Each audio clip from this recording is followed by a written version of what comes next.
Hello,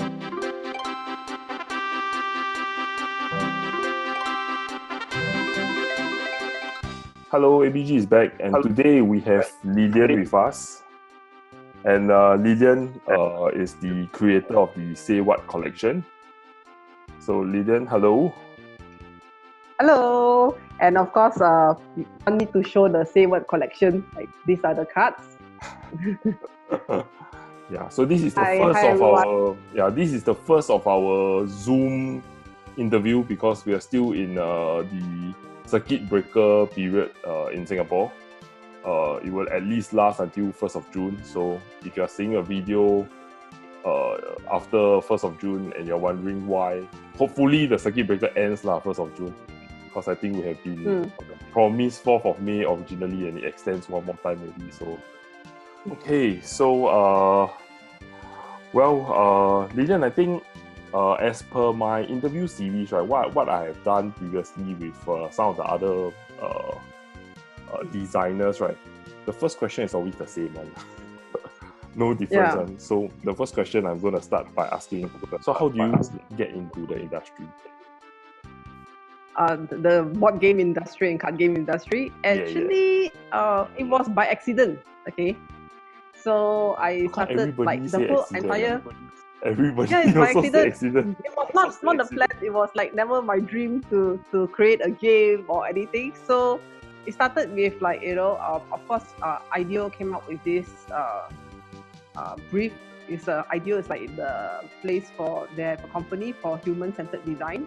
So they come up with a brief for international to ask about anything to do with community, to help your community. So be it helping old folks, food wastage, So I thought like, there's a lot of ideas we brainstormed, but eventually found out that, how about like dialects, Chinese dialects. But during that time, few years ago, it was like, in the beginning, very, very beginning of trying to revive languages and Chinese dialects. So I thought like, okay, how do people like really talk to their grandparents, hospital people talk to old folks, So from there, it's like, okay, because I speak Cantonese and my cousin speak Hokkien and I understand what she's talking about. So I came up with this idea of making a card game to learn languages. Instead of making it an app, people ask me, it's like, why don't you try to make an app? Everyone's playing games, why the app? I said, everyone's on the app. That's the reason why I want it to be a card game so people can connect with each other. You see, and it's more tactile. And tested it out, and eventually using my own savings and like created this card game. So didn't know that. Okay, will it be successful?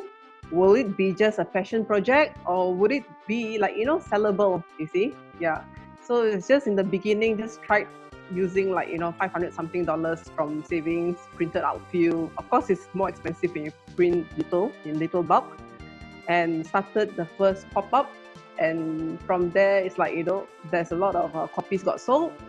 So they thought about it like, okay, this is quite good, so how about like approaching some retailers, and try and see. Even though it was 40 or 45% the commission, to give them the consignment, but just trying it out. So from there it become, oh my god, I'm creating more and more card game languages and dialects. And until today, yeah. So the whole journey, how long has it been? For the preparation of the first card game or the entire thing until today? Yeah, the entire thing. The first card game. The entire thing. Oh, entire thing. Okay. I'll try to give a little bit on touch like how with the first deck of cards, which is Cantonese. I took about like 6 months, because I always believe how I like to work. Like I like to do the China way of style. Like you do version 1, version 2, version 3, rather than thinking too much and you take too long, like maybe 3 years to launch a game. That is too long, you see. So everything is trying to make it like as perfect as possible if you can, but test it out. If there's always feedback from people saying that you can do this like this, you can do that like that, then do it on the second volume or do it on other cards, you see. So that took about 6 months. Then with research, UX research and everything, testing out people, like, from very rough prototype. But from the Cantonese card until today, we have actually 8 decks of cards. Like 7 is languages and dialects. 1 is actually Singapore food, which I can show you now. The last one. This one? Mine is blocked out. It's blocked out. Yeah, blocked out. It's because it's not your face. Yeah. So I think altogether it's about 3.5 years now. Yeah.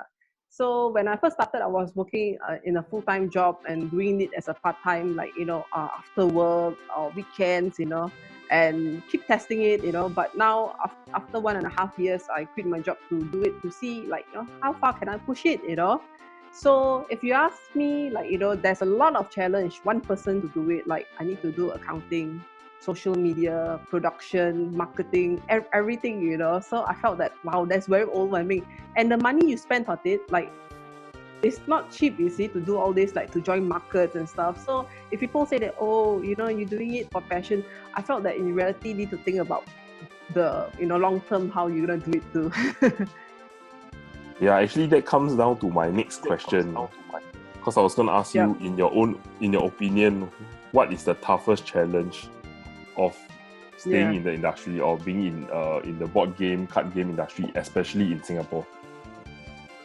Yeah, I think the biggest challenge is not about people buying or not. I think the biggest challenge is how, you see, like board game and card game, this is actually a product and design thing. And I felt that sometimes, like, the local, not only local community, I felt that in a way the government should, support in a way as well. Like all this, like, how to make people to think more. Because I felt that people who played games when they grew up actually think differently from people who don't. Like, you are more of a problem solver person. And you see things in a different angle and finding things way. Because when you play a game, there's not a one way to win the game. There's many ways to win the game. And it's very strategic, you see, and depends on what game you're playing.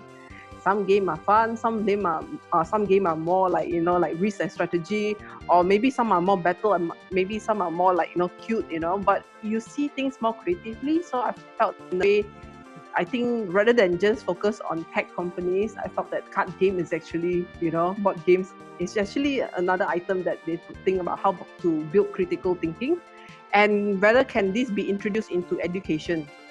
Because I realized, like, when you do education in a way, like, a lot of time this fail is because when someone is telling you something and you just absorb it, not many students can learn it that way. If you put it as a game to learn, I think while playing, you will learn it faster. So that is one of those challenges. I felt that, okay, you do it out of your pocket. No one is going to support you, okay? You stick out of your pocket. Whether you are like Zio, who has a company and really selling it, or for me, I need to do part-time. I need to do freelance design work, to fund this thing. Yeah. So, and also, like, from the surface, you might think that, oh, her stuff is all in different outlets, That is another challenge because I need to chase money from some retailers who don't pay on time, you see. So then I have a new job also that is like along, you see. Like, then you need to chase like every week or every month, and you need to be very careful on your spending, And of course, like, production also, if you make one copy mistake on your card game, you need to reprint it, and that is money, you see, just because you make one mistake of not checking it. And of course, a lot of things like logistics, and sometimes, you when you need to talk to retailers also, like, how humble you need to be and thick skin you need to be, and to just call everyone, like salesman, you see. And like sometimes, like, when things come to the warehouse, even though you have if lucky, if you have a place to do fulfillment, logistic people can help you. If not, your house is a warehouse. That is how my house looked like in the beginning, where my bedroom, living room is actually a warehouse now, like easy the kind of like easy warehouse storage, that kind. Yeah, so a lot of things. And I felt that during that time, of course, you feel, wow, I made the product. Of course, you feel good, But after that, you think about it, like, you can't keep products, you see. You need to sell it. If you are making products and keeping it, I think wasting storage space in your house also, and also outside also, it's all about money, you see. What happens is being burned down. So you need to sell, Yeah. I mean, especially in Singapore, the storage is a big problem. Storage is a big part of the reason why in my YouTube series I have one specifically on dialing down box sizes, because it's just a problem for us. Yeah, my house also look like a. I'm looking left, I'm looking right. It's board game. I'm surrounded by board game. You guys don't see it, but then it's just how it looks like lah. Yes, yes, definitely. Because you see, this kind of games you can't put into the cloud. You see, you need to have a tactile thing, right? And the space, unless you're a very neat person, you clean it, but you also need to clean it every time. And I'm lucky actually, most of our stuff is like like a box like that, a card game. So it's easy to ship it, easy to put. Because I can imagine that if people who are selling really board game, how because of the volumetric everything, they don't care how heavy it is. Sometimes it's because how big it is that it cost more. I think I don't know, man. Personally, I feel that sometimes I see boxes that are very big, but inside actually the content is less than half. Feels like they are there just for the Yes. shelf look. When they are on display in the store, it attracts attention. But then I get very angry when I open the box and I see only 20% of it. Very little. 80% what we call the airspace within the box. Yeah. But personally, I'm the kind of person that I don't like to throw the box away because I feel that that's part of the identity of the game.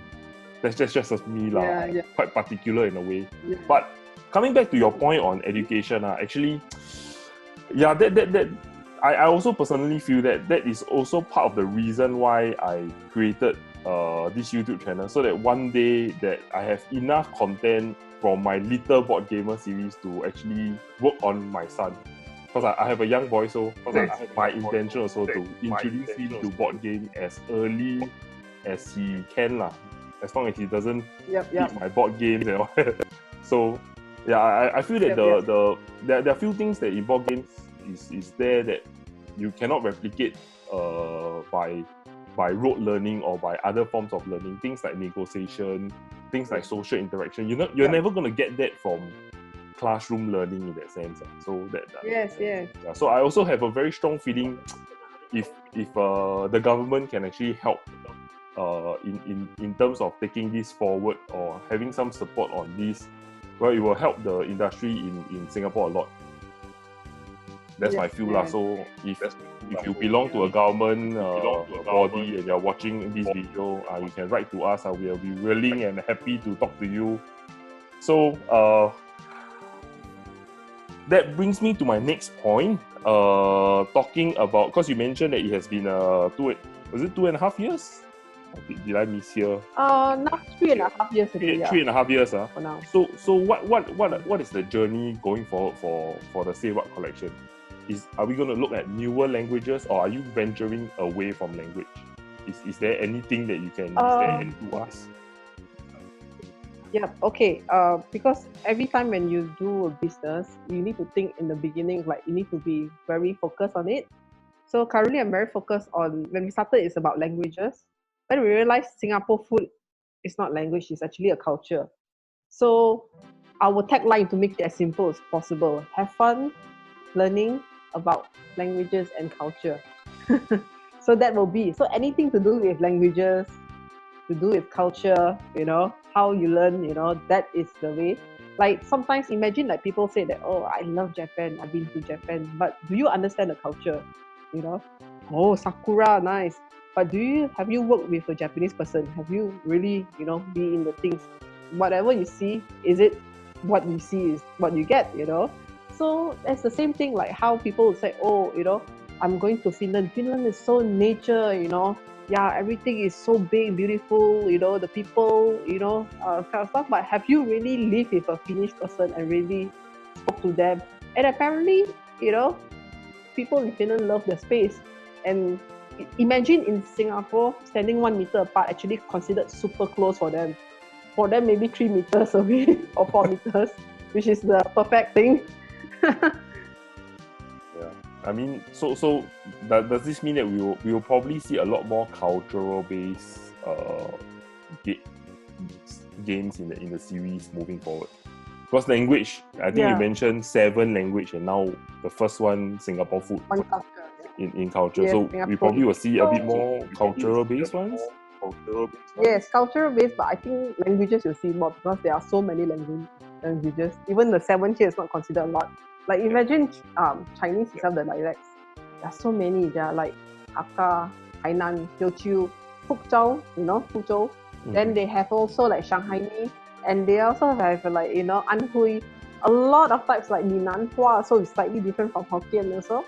Then you think about it, wow, there's a lot. Then think about like how you have like, Spanish, French, German, even even like Spanish that's spoken in the Latin American and South America. They are slightly different, you see.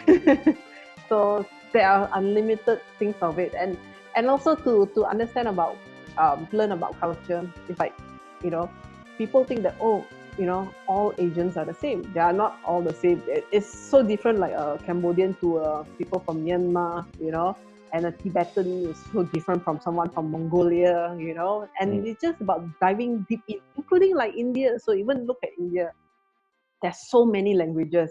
People think, oh, they speak Indian. No, they don't speak Indian. They speak Hindi, they speak Tamil, Telugu, Malayalam. There's so many of it, you see.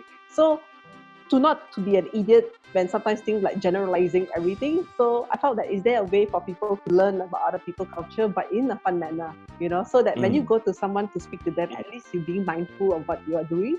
Yeah. Being sensitive to who you're actually talking to, and you don't just categorize them as one something. Yes, yes. Then in that case, is there a next project, like the immediate next game that will be coming out? Any teasers for people watching this? Yes. Say what series? What's the next one? Is it culture or language? Language, I'll tell you. Language is one of the hardest to learn language in the world. Okay, and even me, I can fail in it too. You see, and you might as well sometimes. Okay. Everyone, including Chinese. So is that, so that's the direct hint now, what language it is? Yes, it's one of the hardest ones, yeah.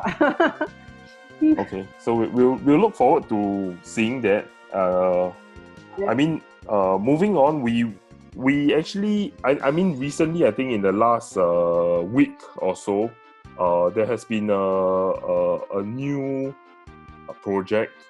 I think yourself, Zio from Capital Games Studio, and now Meerkat Studio, and now new one coming out. You are combining to create something for the Singapore-based designers. Can you share more about it?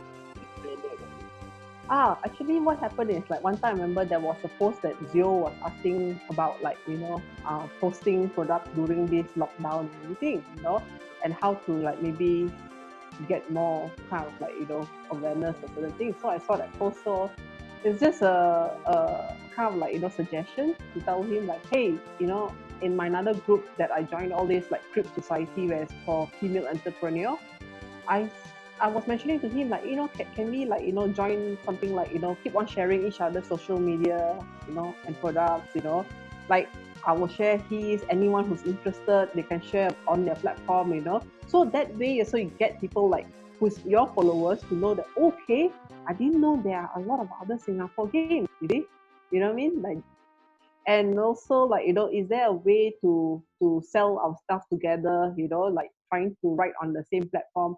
So I think Jaslyn and Zio was mentioning about Shopee. So I said, why not, since you all have it, you'll be the moderator and we sell it via you, kind of stuff. You get certain commissions, So all these kind of things, like a lot of things also can be done. Like, how mentioned, like also having like, Zoom videos, like this, with you interviewing, or is there like, sometimes not just with you and me, maybe there's a conversation that you wanted to have on like illustration, like, how Toytech last year was organizing something in National Design Center. It's like, is this way is good for people to listen also, who what is a wannabe, but because we don't know when this COVID thing gonna be over. So at least people can learn something with this kind of interview. It could be you with 3 more people on the topic about, how to do like, logistic, during this time. And maybe you with another 2 more or 3 to talk about like, boxes that are too big but it's empty inside, how to minimize wastage. You know what I mean? So all this can be quite a good thing for people to listen or like, to tune in, But if you want to have a live or so, there's another way of having it StreamYard, kind of thing you can do, whether people want to see it.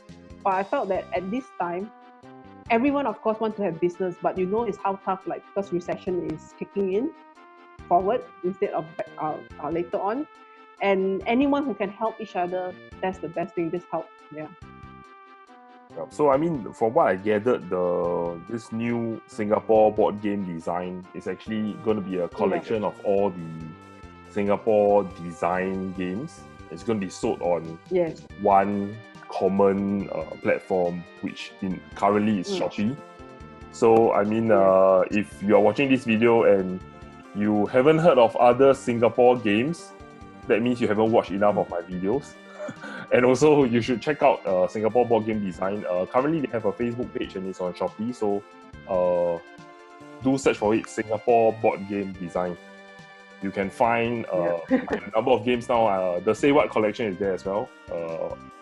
So, if you have nothing to do in this whole circuit breaker or post-circuit breaker, you want to find some educational games, language, culture, financial, and or otherwise, you should head on to this Shopee shop and check out more on the Singapore-based games. Yep. Yeah, so I mean, Lilian, the interview now starting to get a bit long. Normally videos a bit too long. People don't want to watch. So I mean, in conclusion, for people out there who is thinking of joining the industry, especially now since you mentioned recession is coming, so some people may be having some thoughts of changing career because maybe they just have been retrenched or they cannot find job, and this has been something they always wanted to join. What would be your one advice for them? What do you mean, like if they want to join or they want to join they want to join the industry to start creating board games or start creating card games? Okay, as a very practical person, okay, I will tell you, continue to look for jobs. You can be a frontliner, you still can get money from that. Apparently, the government is paying for it. Yeah, but at the end of time, I felt that if you have pockets of time, to have a piece of paper or maybe your mobile phone to write down what kind of ideas you have. You do not need to have a perfect room with perfect setting and perfect aircon and everything to do it up. It could be you are in the toilet, it could be you are eating on your dining table, it could be on the way of traveling to somewhere on the way to work. If you're working as a frontliner, you can still think about it, what you want to, what kind of game. And the best inspiration is always starts from things that happen now. Like example now, if you want to play how to check temperature of someone in supermarket, to get everything correct, or like, remember the toilet roll incident? Like, is there a game like, during a pandemic, what is the most craziest thing people want to buy, Like, you've seen things that people buy like instant noodle, toilet roll, and hand sanitizer, Is there something kind of funny things that sometimes you will buy also, is unique? Or like that. Or another thing is, could it be like you want to make a thing like how to be the most, efficient, what's it called, virus checker, or maybe games of different virus. I don't know what is it, but it's always something to learn from during all this time that you can get inspired to do it, Yeah, like the game Pandemic, I'm not sure whether they created during the pandemic, but it was quite, funny that they had it before the entire thing like this. Yeah, so I mean, I think in short, Lilian is asking you to find a job, get paid somewhere else, and in the meantime, don't give up on your dream. After all, board game is a reflection of it's an art form like in a certain way where it reflects the culture, just like any art pieces, any shows, any movies.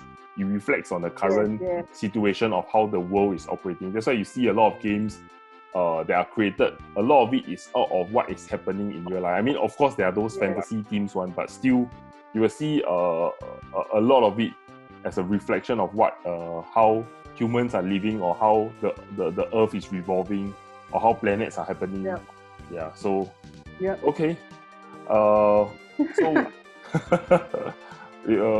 I never done a Zoom interview before, so it's going to be a bit awkward to end it. But this is our very first version of a Zoom interview, and Lilian is still shaking that the auntie Chan, Auntie Chan mascot. If you like videos like this, do comment below, give it a like, share with your friends. And you can see more videos at the bottom. don't think my fingers will be picking up here, but do subscribe below. And of course, do check out the Say What series. You can find those games now on the Singapore Board Game Design Shopee page or the Facebook page that will also lead you to the Shopee site. And with that, we'll see you for the next one. Thank you for watching. Okay. Bye-bye.